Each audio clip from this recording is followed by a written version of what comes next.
کے حق میں میری شفاعت قبول فرما لے۔ اور قرآن کہے گا مولا میں نے اس کی رات کی نیند کو کم کیا، رات کی نیند کو روکا، دیر تک قرآن پڑھتا رہا، تراویح میں قرآن سنتا رہا، اب مولا اس کے حق میں میری شفاعت قبول فرما۔ تو ہمارے صادق و مصدوق آقا کریم صلی اللہ تعالی علیہ وسلم نے ارشاد فرمایا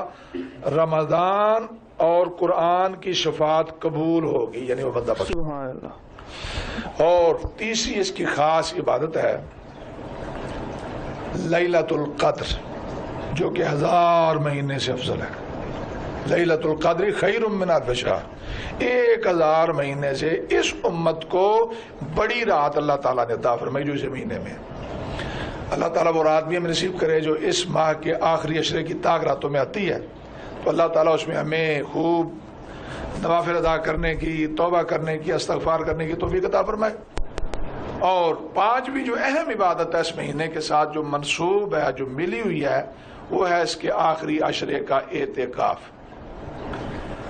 مساجد میں جا کر اعتکاف کرتے ہیں لوگ، اور خواتین اپنے گھر میں ہی جس جگہ نماز کی جگہ ہے بیت المسجد اس میں اعتکاف کرتے ہیں۔ تو یہ خاص 5 عبادات ہیں ہمارے رمضان المبارک کی۔ اور اس کے علاوہ ایک اور چیز کہ اس مہینے میں ہمیں چاہیے کہ جس قدر ہو سکے اپنے رب سے استغفار کریں، اپنے گناہوں کی جھک کر معافی مانگیں، کہ شفاعت جو ہے وہ بخشش کے در کھل جاتے ہیں، رحمت کے دروازے کھول دیے جاتے ہیں۔ اور اب جب کہ یہ حالات بنے ہوئے ہیں، جو کورونا، یہ کیا دنیا پر کیسے وہ مسلط ہو چکی ہے وبا، تو جب بھی کوئی آفت آسمانی اترتی ہے تو اس کا یہی ہے کہ مخلوق خدا اللہ تعالیٰ سے توبہ کرے، چونکہ یہ ہمارے گناہوں کے سبب ہوتی ہے۔ تو ہم یہ مہینہ آیا ہے، رحمت والا مہینہ آیا ہے، قبولیت کا مہینہ آیا ہے، تو ہمیں چاہیے کہ ہم خوب اپنے رب سے توبہ روزانہ کریں، استغفار دل سے کریں، اللہ تعالیٰ ہمیں معاف کرے، اس مہینے کی برکتیں بھی دے، اور یہ جو وبا ہے، جو بلا ہے، اللہ تعالیٰ اس دنیا سے اس کو دور کرے اور عالم اسلام کو اس سے محفوظ۔ آپ نے فرمایا روزہ بہت بڑی عبادت ہے،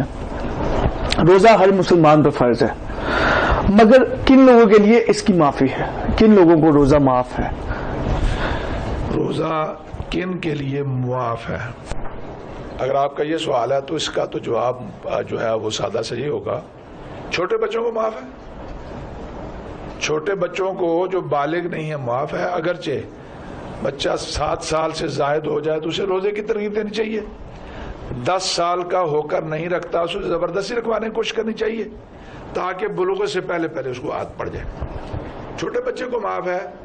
یا مجنون پاگل جس کی عقل کام نہیں کرتی اس کو معاف۔ لوگ عذر کرتے ہیں کہ شدید گرمی ہے، مزدوری پہ جانا پڑتا ہے، اس معاملات کو مطلب لے کے آتے ہیں اندر کہ روزہ کیسے رکھا جائے، گرمی کی عذر بناتے ہیں، تو اس کا کیا؟ یہ بے جا قسم کے عذر ہے۔ اللہ رب العزت نے روزے فرض کیے، رب تعالیٰ نے صحت دی، جسم دیا،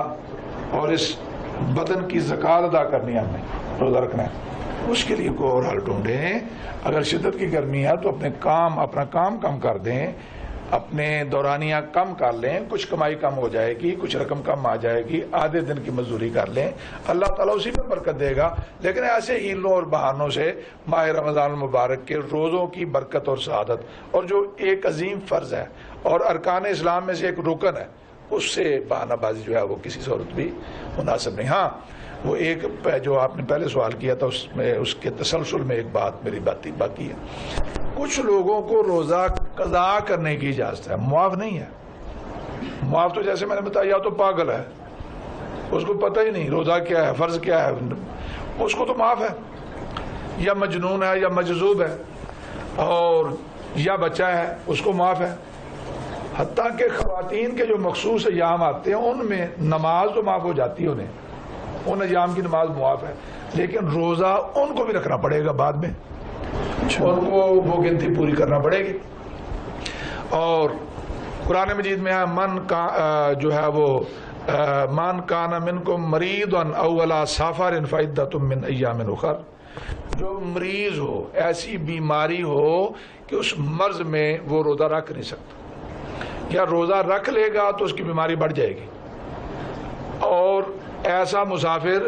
جو روزہ شروع ہونے سے پہلے شرعی سفر میں ہے اور سفر کی شدت کی وجہ سے روزہ رکھنا اس کے لیے بہت دشوار ہے،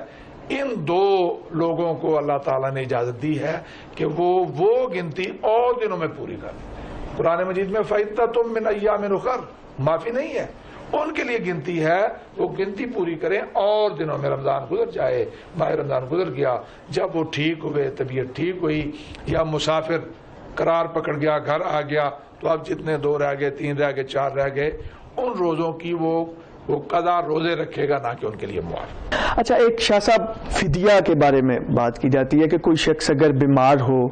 تو وہ فدیہ ادا کر سکتا ہے، کسی کو روزہ رکھوا سکتا ہے، تو اس کے بارے میں تھوڑا سا بتا دیں کہ بہت اہم سوال ہے اور بہت ضروری تھا،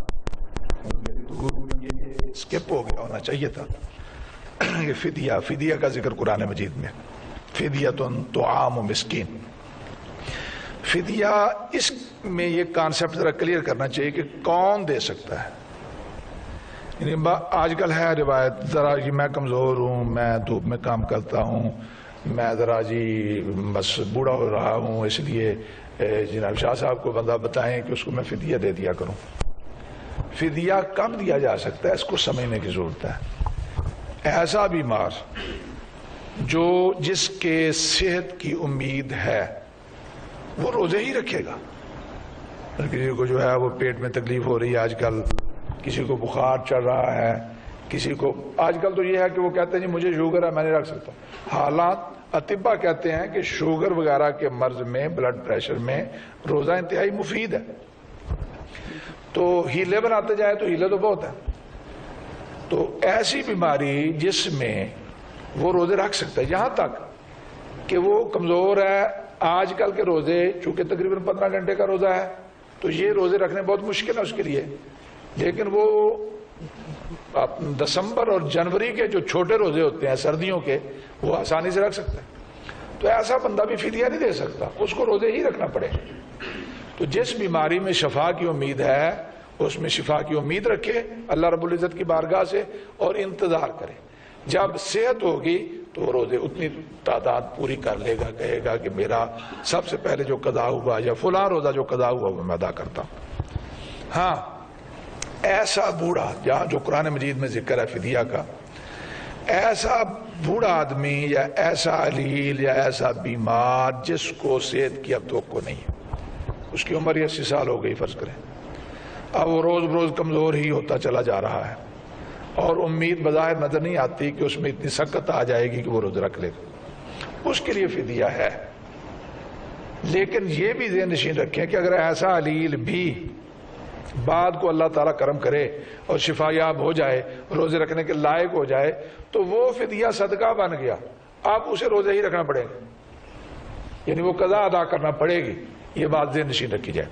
جو فدیہ دیا پھر وہ صدقہ ہو گیا۔ ہاں، اسے فقہ کی اصطلاح میں کہتے ہیں شیخ فانی، ایسا بوڑھا جو موت کی طرف جا رہا ہے، جو بہت ہی ویک، کمزور، روز بروز ہوتا جا رہا ہے، اس کو فدیہ دینے کی اجازت ہے۔ اور فدیہ کے لیے قرآن مجید میں طعام مسکین، ایک مسکین کا کھانا، یعنی ایک روزے کے بدلے میں وہ کسی مسکین اسے کہتے ہیں جس کو زکوٰۃ دی جا سکتی ہے، اس کو ایک دن صبح شام کا کھانا اگر دے دے تو اس کا فدیہ ادا ہو گیا۔ اگر وہ رقم دینا چاہتا ہے، اکٹھا دینا چاہتا ہے، تو وہ صدقہ فطر کے برابر ایک دن کا کھانا تصور کیا جاتا ہے، یعنی 2.25 سیر گندم کا آٹا وغیرہ، اس کی جو بھی موجودہ قیمت بنتی ہے، ایک روزے کے بدلے میں وہ ادا کر کے بری الذمہ ہو سکتا ہے، فدیہ دے سکتا ہے۔ ایسا بندہ جو اتنا کمزور بوڑھا شیخ جس کی اب صحت کی دوبارہ امید نہیں، ہاں جس کی امید ہے وہ قطعاً فدیہ دینے سے اس کا کام نہیں چلتا، اس امر کو ملک خاطر رکھنا چاہیے۔ بالکل شاہ صاحب۔ اچھا، جیسے کہ اب حالات چل رہے ہیں، کرونا وائرس جیسی بیماریاں چل رہی ہیں اور معاملات ہیں، تو آپ کیا ہمارے ناظرین کو بتائیں گے کیسے استغفار کیا جائے، کیسے اللہ سے گڑ گڑا کر معافی مانگی جائے، اس رمضان میں دعائیں کی جائیں، اس بارے میں تھوڑا؟ ہاں جی، یہ بہت اچھا آپ کا سوال ہے۔ میں نے اپنی پہلے گفتگو میں کہا کہ بہت ضروری ہے کہ ہم اللہ تعالیٰ کی بارگاہ سے ایک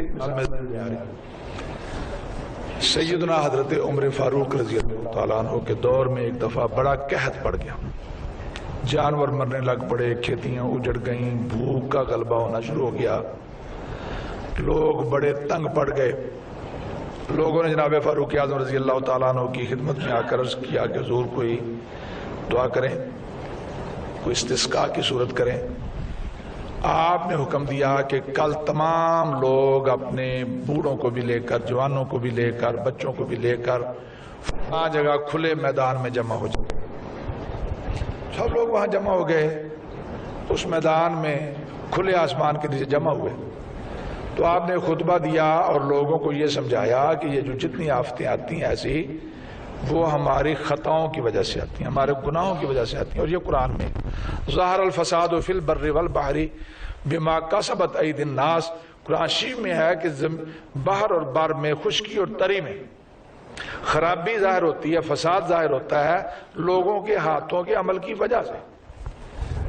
فاروق اعظم رضی اللہ تعالیٰ نے سب کو سچی توبہ کروائی، استغفار کرنے کا حکم دیا اور پھر چلے آئے، دعا مانگی چلے آئے۔ لوگوں نے کہا کہ ہم تو سمجھتے تھے کہ نماز استسقاء ادا کی جائے گی، لیکن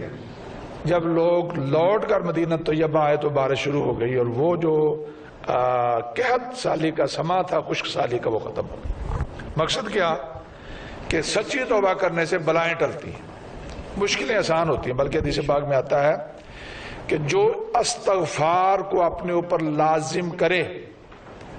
اللہ تعالیٰ اس کے لیے ہر تنگی سے نکلنے کی راہ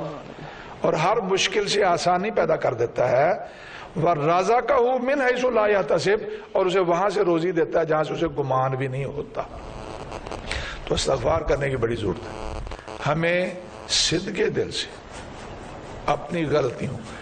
اپنی خطاؤں سے معافی مانگنی چاہیے۔ یہ تو مہینہ بھی گزرتی، اللہ تعالیٰ نے ہمیں وہ دیا ہے جس میں اللہ تعالیٰ کی رحمت اور بخشش اپنے جوش پر ہوتی ہے۔ استغفار کیسے کیا جائے؟ کیا صرف استغفار استغفار استغفار کہنے یا استغفر اللہ کہتے جانے سے استغفار ہو جائے گا؟ نہیں، یہ مکمل استغفار نہیں ہے۔ استغفار کے الفاظ بہت اچھے ہیں، یہ استغفر اللہ ربی من کل ذنب واتوب الیہ، یا استغفر اللہ الذی لا الہ الا هو الحی القیوم واتوب الیہ۔ یہ بہت اعلیٰ، ان کی بڑے فضائل ہیں استغفار کے الفاظ کی۔ لیکن استغفار مکمل تب ہوگی، توبہ مکمل تب ہوگی اپنے تمام گناہوں پر پشیمان ہو کر اپنے رب سے معافی مانگی جائے اور آئندہ وہ غلطیاں نہ کرنے کا پختہ ارادہ کر لیا جائے۔ یہ نہیں کہ توبہ تو کرتے جائیں پھر جا کر سود ہی کھائیں، استغفار تو بہت کریں پھر جا کر دوسروں کا حق دبا لیں، نماز نہ پڑھیں، کسی پر ظلم کریں، کسی پر زیادتی کریں، برے اعمال کریں، بے حیائی ظاہر کریں۔ توبہ کرے اور پھر ان اعمال کی طرف نہ جانے کا پکا ارادہ کر لے۔ اس کی مثال توبۃ النصوح کی سرکار نے یہ فرمائی، جیسے تھنوں سے نکلا ہوا دودھ تھن میں نہیں جاتا، ایسے ہی توبہ کرنے والا صحیح تائب اس وقت ہوگا جب وہ آئندہ وہ غلطیاں نہ کرنے کا پکا ارادہ کر لے، پختہ ارادہ کر لے گا کہ مالک اب میں نے یہ غلطی نہیں کرنی، یا اللہ میرے گناہ معاف کر دے۔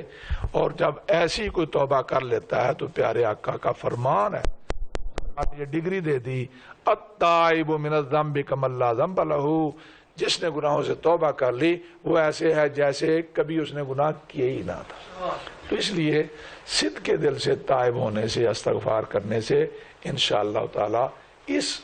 جو اللہ تعالیٰ کی ایک ناراضگی ظاہر ہو رہی ہے، جو آفت آسمان سے اتر رہی ہے، جو ہمارے اعمال کی نحوست آ رہی ہے کرونا کی شکل میں، اللہ تعالیٰ کی بارگاہ سے ہمیں اس سے بچنے کی امید رکھ سکتے ہیں۔ بہت ہی خوبصورت انداز میں شاہ صاحب نے ہمیں سمجھایا۔ ہم بڑھتے ہیں اپنے آخری سوال کی جانب،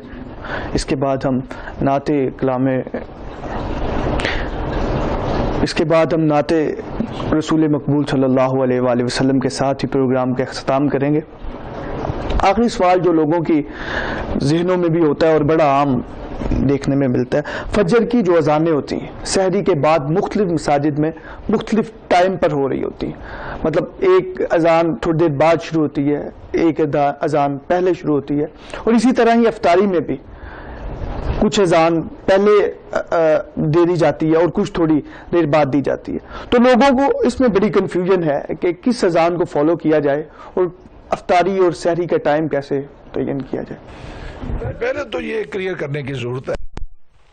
کہ اذان سحری کے لیے یا افطاری کے لیے نہیں ہوتی، اذان نماز کے لیے ہے۔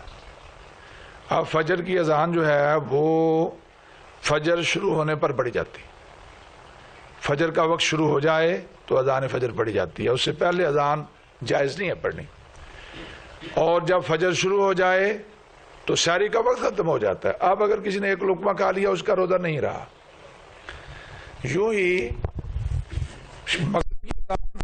روزہ کھولنے بیسیکلی اذان جو ہے اس کا مقصد نماز کے لیے بلانا ہے، تو اذان ہو تب روزہ رکھنا جو ہے وہ سحری ختم کرنی ہے، یا اذان ہو تب افطاری کرنی ہے۔ اب اس میں تو بڑی واقعتاً تفاوت آ رہا ہے، میں خود دیکھتا ہوں کہ اذانیں پہلے پڑھ دی جاتی ہیں، ابھی سحری کا وقت ہی ہوتا ہے، اور کئی اذانیں وہ بھی ہیں جو سحری ختم ہو چکی اور اس سے بھی 5 منٹ بعد پڑھی جا رہی ہوتی ہیں، لاؤڈ سپیکر پر چاروں طرف سے اذانوں کی آوازیں آ رہی ہوتی ہیں۔ اور اسی طرح جب افطاری کا وقت ہوتا ہے تو اس وقت بھی اذانیں بہت پہلے بھی پڑھ دی جاتی، بلکہ میں دیکھ رہا تھا چند دن قبل ہی کہ ایک اذان کی آواز میں نے خود سنی،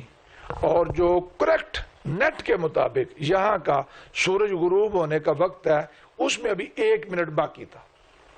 ابھی رمضان شروع نہیں ہوا تھا، یہ پہلے کی بات۔ بہرحال جب کوئی مؤذن غلطی سے اذان پہلے پڑھ دے گا اور اس پہلے پڑھی ہوئی اذان سے ابھی سورج غروب نہیں ہوا، جن لوگوں نے کھجور کھا لی، روزہ کھول لیا، افطار کر لیا، ان کا روزہ جاتا رہا، بعد میں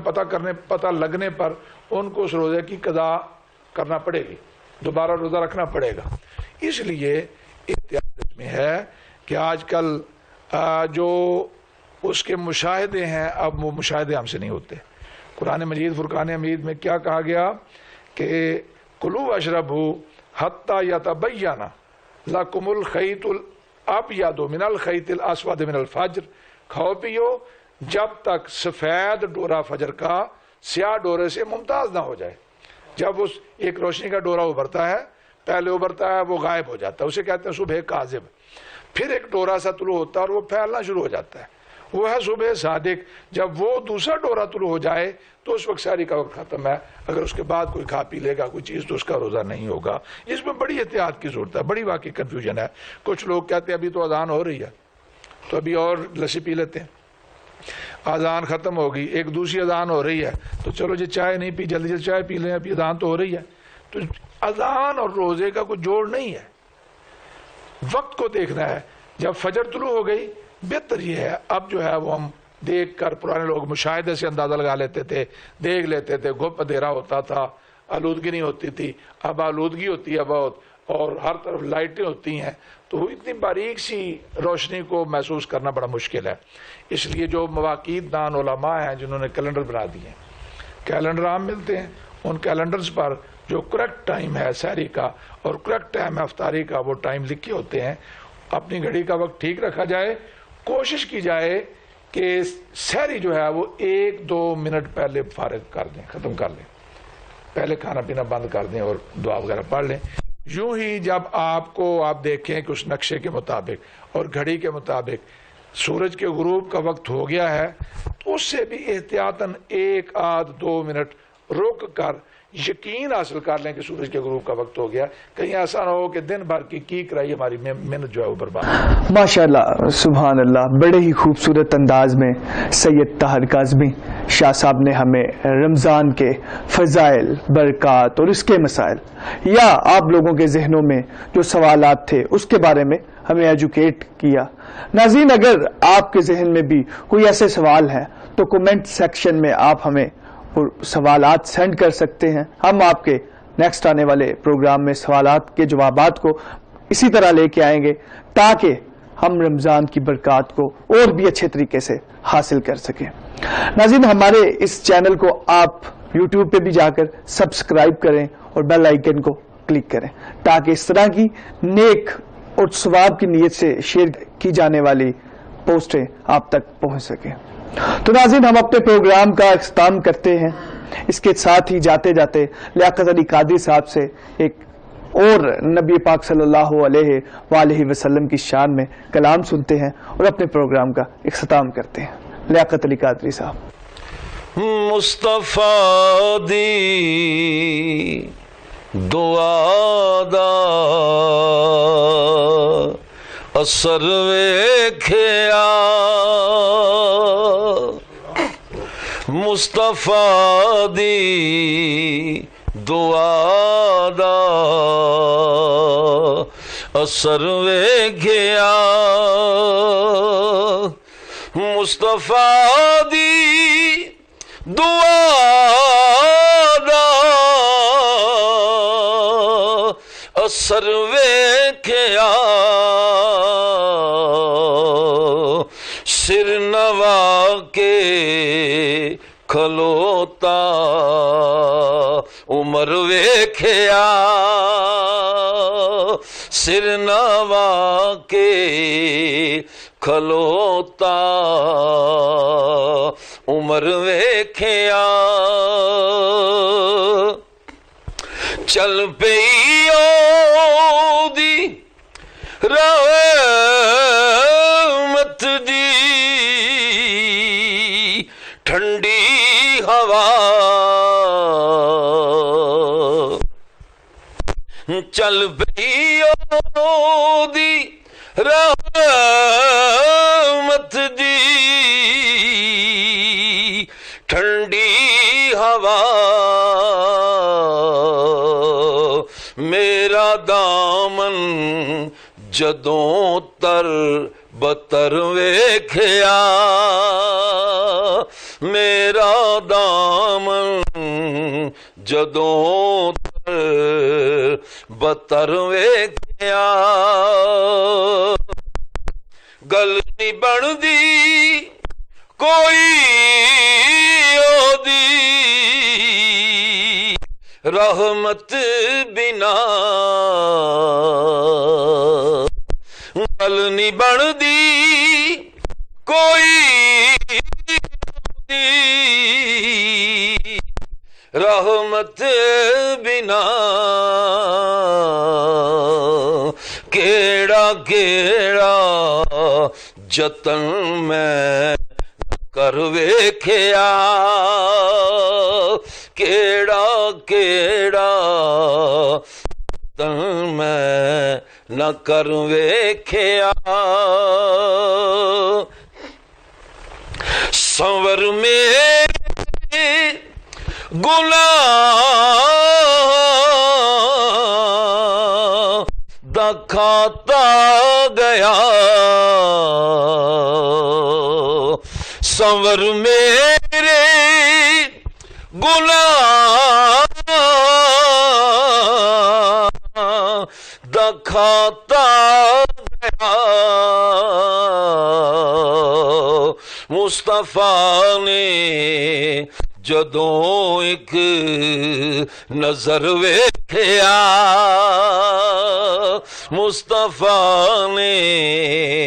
جدوں ایک نظر ویکھیا مکیاں کسے دیا دلداریاں مکیاں کسے دیا دلزاریاں سائلاں نے جدوں دا او در ویکھیا سائلاں نے جدوں دا اے در ویکھیا مکیاں کسے دیا دلزاریاں مکیاں کسے دیا ਦਿਲਜ਼ਾਰੀਆਂ ਸਾਇਲਾਂ ਨੇ ਜਦੋਂ ਦਾ ਇਹ ਦਰ ਵੇਖਿਆ ਸਾਇਲਾਂ ਨੇ ਜਦੋਂ ਦਾ ਇਹ ਦਰ ਵੇਖਿਆ ਚਾਤ ਪਈ ਸੀ ਮਾਗੀ ਦੀ ਤਾਇਬ ਜਦੋਂ ਚਾਤ ਪਈ ਸੀ ਮਾਗੀ ਦੀ ਤਾਇਬ ਜਦੋਂ ਦਿਲ ਦੇ ਅੰਦਰ ਮਦੀਨੇ ਦਾ ਘਰ ਵੇਖਿਆ ਦਿਲ ਦੇ ਅੰਦਰ ਮਦੀਨੇ ਦਾ ਘਰ ਵੇਖਿਆ ਚਾਤ ਪਈ ਸੀ ਮਾਗੀ ਦੀ ਤਾਇਬ ਜਦੋਂ ਦਿਲ ਦੇ ਅੰਦਰ ਮਦੀਨੇ ਦਾ ਘਰ ਵੇਖਿਆ ਮੁਸਤਫਾ ਦੀ ਦੁਆ ਦਾ ਅਸਰ ਵੇਖਿਆ